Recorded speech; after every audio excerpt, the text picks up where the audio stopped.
Et si le véritable signe d'une vie transformée ne se voyait pas dans les paroles, mais dans les attitudes de chaque jour?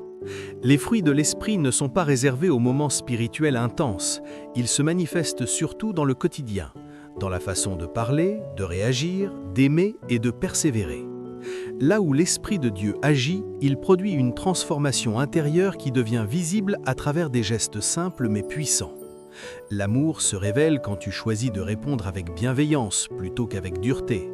La joie apparaît même au milieu des défis, non pas comme une émotion passagère, mais comme une force intérieure qui te soutient. La paix se manifeste lorsque tu refuses de laisser les circonstances voler ton calme.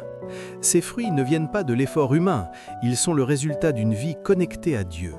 La patience se développe dans l'attente, quand tu choisis de faire confiance plutôt que de te précipiter. La bonté et la bienveillance s'expriment dans les petites attentions, dans le pardon, dans l'écoute sincère. La fidélité se montre dans la constance, même quand personne ne regarde. La douceur transforme les relations, car elle apaise là où la colère aurait détruit. Et la maîtrise de soi devient une force silencieuse qui te garde aligné malgré les tentations et les pressions. Vivre les fruits de l'esprit au quotidien, ce n'est pas être parfait, c'est être disposé. C'est laisser Dieu agir dans les détails de ta vie, au travail, en famille, dans les moments de fatigue comme dans les moments de joie. Plus tu demeures dans la présence de Dieu, plus ces fruits grandissent naturellement. Ces fruits deviennent alors un témoignage vivant. Ils parlent plus fort que de longs discours. Ils révèlent que Dieu est à l'œuvre en toi. Et ils transforment non seulement ta vie, mais aussi celle de ceux qui t'entourent. Si tu désires porter ces fruits chaque jour, écris « Amen », partage ce message et souviens-toi, là où l'Esprit de Dieu demeure, une vie nouvelle s'exprime, jour après jour, avec puissance et simplicité. Voici une vérité qui bouscule. Les fruits de l'esprit révèlent qui dirige réellement ta vie. Ce n'est pas ce que tu dis croire, mais ce que tu manifestes sous pression. Quand tu es provoqué, frustré, ignoré ou blessé, ce qui sort de toi montre ce qui règne en toi. Et Dieu veut aller plus loin que le simple comportement extérieur. Il veut transformer la source. Beaucoup essaient de changer leurs réactions sans laisser Dieu guérir leurs racines. Mais tant que l'orgueil, la peur, la colère ou les blessures cachées gouvernent le cœur, les fruits resteront limités. Le Saint-Esprit ne produit pas de fruits sur un cœur fermé. Il agit pleinement là où il y a abandon, humilité et vérité. Pose ici, sois honnête avec Dieu. Qu'est-ce qui empêche encore certains fruits de grandir en toi? Quand l'amour de Dieu t'envahit réellement, tu n'aimes plus par obligation, mais par nature. Quand sa paix s'installe en toi, l'angoisse perd son autorité. Quand sa joie devient ta force, même les saisons difficiles ne t'éteignent plus. Les fruits de l'esprit ne changent pas seulement ta vie, ils changent l'atmosphère autour de toi. Tu deviens un refuge pour les cœurs fatigués, une lumière dans un monde agressif, un témoignage vivant sans avoir besoin de longs discours. Les gens peuvent rejeter un message, mais ils ne peuvent pas ignorer une vie transformée. Et écoute ceci attentivement. Le fruit n'est pas pour toi seulement, il est pour nourrir les autres. Dieu te fait mûrir pour que ta présence guérisse, restaure et inspire. Là où tu arrives, la paix doit arriver. Là où tu parles, la sagesse doit s'installer. Là où tu marches, Christ doit être ressenti. Si tu désires cette profondeur, fais cette prière avec foi, même en silence. Saint-Esprit, déracine ce qui ne vient pas de Dieu. Guéris ce qui est brisé en moi et produis des fruits qui reflètent Jésus chaque jour. Écris « Je veux porter du fruit » si c'est ton désir. Comprends ceci, Dieu ne veut pas seulement te bénir, il veut te façonner. Beaucoup veulent les résultats du fruit sans accepter le processus de croissance. Or, chaque fruit de l'esprit naît dans des saisons parfois inconfortables. La patience se développe dans l'attente. La paix se fortifie au milieu du chaos. La maîtrise de soi s'apprend quand la tentation frappe fort. Rien n'est accidentel dans ce que tu traverses. Ce que tu vis aujourd'hui n'est peut-être pas une attaque, mais un entraînement spirituel. Dieu utilise les situations ordinaires pour produire un caractère extraordinaire. Chaque fois que tu choisis de répondre avec foi au lieu de réagir par la chair, un fruit mûrit dans le secret. Et ce qui mûrit dans le secret finira par se voir en public. Ne méprise pas les petits progrès. Le Saint-Esprit travaille souvent en silence, mais son œuvre est profonde. Un jour, tu réaliseras que ce qui te faisait réagir avant ne t'atteint plus de la même manière. Ce n'est pas que le combat a disparu, c'est que tu as grandi. Et voici la clé que peu comprennent. Les fruits de l'esprit protègent ta destinée. Sans eux, même une grande vision peut s'effondrer. Le talent peut ouvrir des portes, mais seul le caractère te permet d'y rester. Dieu préfère ralentir ton parcours plutôt que de t'emmener trop vite sans maturité.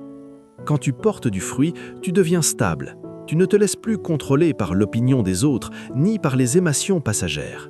Tu marches avec assurance, parce que ta racine est en Christ. Et plus tu t'enracines en lui, plus ta vie devient un message vivant. Demande-toi sincèrement, si quelqu'un observe ma vie aujourd'hui, verrait-il Jésus à travers mes réactions, mes paroles, mes choix? Si ton cœur dit oui, rends grâce à Dieu. S'il dit non, réjouis-toi aussi, car Dieu n'a pas fini avec toi. Il arrive un moment où Dieu ne te parle plus seulement par des paroles, mais par des transformations. Tu réalises que tu ne réagis plus comme avant, que certaines choses ont perdu leur pouvoir sur toi. Ce n'est pas un hasard, c'est le fruit qui commence à dominer la chair.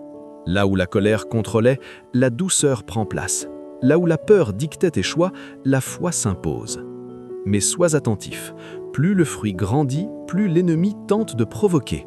Non pas parce que tu es faible, mais parce que tu deviens dangereux spirituellement. Une personne remplie de l'esprit, stable, paisible et ferme dans l'amour est une menace pour les ténèbres. Le diable peut supporter des discours, mais pas une vie alignée. Dieu t'apprend alors à ne plus répondre à tout, à ne plus te justifier sans cesse, à laisser ton caractère parler pour toi. Le silence devient une force, la constance devient une arme, et ta fidélité dans les petites choses prépare des victoires visibles. Comprends ceci profondément. Les fruits de l'esprit sont un langage que même ceux qui ne croient pas comprennent. Ils voient la différence, ils sentent la paix, ils reconnaissent la lumière. Tu deviens une lettre vivante, lue chaque jour par ton entourage. Et quand les tempêtes reviennent, car elles reviendront, tu ne t'effondres plus comme avant. Tes racines sont plus profondes. Tu plies peut-être, mais tu ne casses plus. Pourquoi? Parce que ce que Dieu a cultivé en toi est plus fort que ce qui se lève contre toi. Dernière pause. Si aujourd'hui tu ressens que Dieu t'appelle à un niveau plus profond, ne résiste pas. Laisse-lui faire son œuvre complète. À ce stade, Dieu ne cherche plus seulement à corriger ce que tu fais, mais à purifier ce que tu désires. Car le vrai fruit de l'esprit naît quand tes envies commencent à s'aligner avec le cœur de Dieu. Tu ne fais plus le bien par effort, tu le fais parce que ton cœur a changé. Ce qui te tentait avant perd son attrait. Ce qui te laissait indifférent commence à te toucher. C'est le signe d'une maturation spirituelle profonde. Tu comprends alors que marcher selon l'esprit, ce n'est pas être parfait, mais être sensible. Sensible à la voix de Dieu, sensible à sa correction, sensible à sa présence. Quand le Saint-Esprit t'avertit intérieurement, tu écoutes. Quand il te pousse à pardonner, tu obéis. Et chaque obéissance secrète fait grandir un fruit visible. Dieu t'apprend aussi à accepter les saisons. Il y a des temps où tu portes beaucoup de fruits et d'autres où il te taille. La taille fait parfois mal, mais elle n'est jamais une punition. C'est une préparation pour une plus grande fécondité. Ce que Dieu enlève aujourd'hui, c'est pour protéger ce qu'il veut multiplier demain. Et plus tu avances, plus tu réalises que la vraie victoire n'est pas extérieure. La vraie victoire, c'est de rester doux quand tu pourrais être dur, de rester fidèle quand personne ne regarde, de rester en paix quand tout t'invite à t'agiter. C'est là que le ciel applaudit. Prends encore un instant. Demande-toi, si Dieu devait augmenter mon influence aujourd'hui, mon caractère pourrait-il la supporter? Arrive alors un moment sacré où tu comprends que ta marche avec Dieu n'est plus motivée par ce que tu veux recevoir, mais par qui tu deviens. Tu ne poursuis plus seulement les bénédictions, tu poursuis la ressemblance avec Christ. Et c'est là que les fruits de l'esprit prennent toute leur dimension. Ils deviennent ton identité, pas un effort ponctuel. Tu réalises que l'amour te coûte parfois, mais tu choisis quand même d'aimer. Que le pardon n'efface pas la blessure, mais libère ton cœur.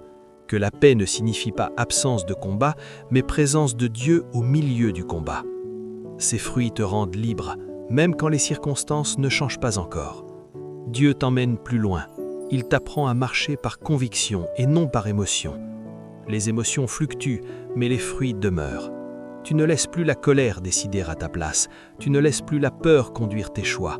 Tu apprends à t'arrêter, à prier, à écouter et à agir avec sagesse. Et voici ce qui est puissant. Plus tu portes du fruit, moins tu as besoin de te défendre. Ton caractère parle pour toi. Ta constance devient ton témoignage. Ta paix devient une question pour ceux qui t'observent. Sans prêcher, sans convaincre, ta vie commence à annoncer Christ.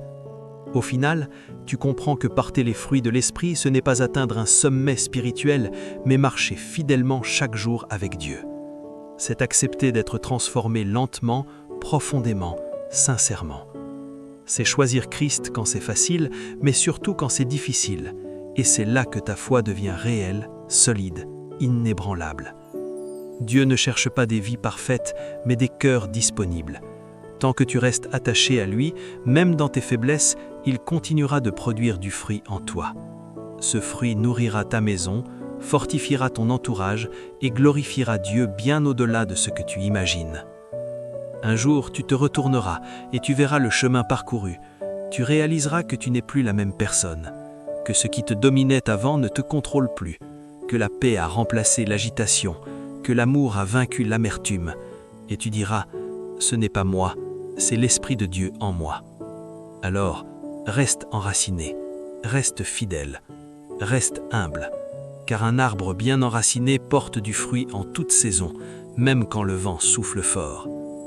Fais cette dernière prière avec foi. Seigneur, garde-moi attaché à toi, que ma vie porte du fruit jusqu'à la fin, pour ta gloire seule. Écris Amen si tu reçois ce message. Partage-le pour bénir une autre vie. Fin, mais pas arrêt. Ce que Dieu a commencé en toi, il l'accomplira.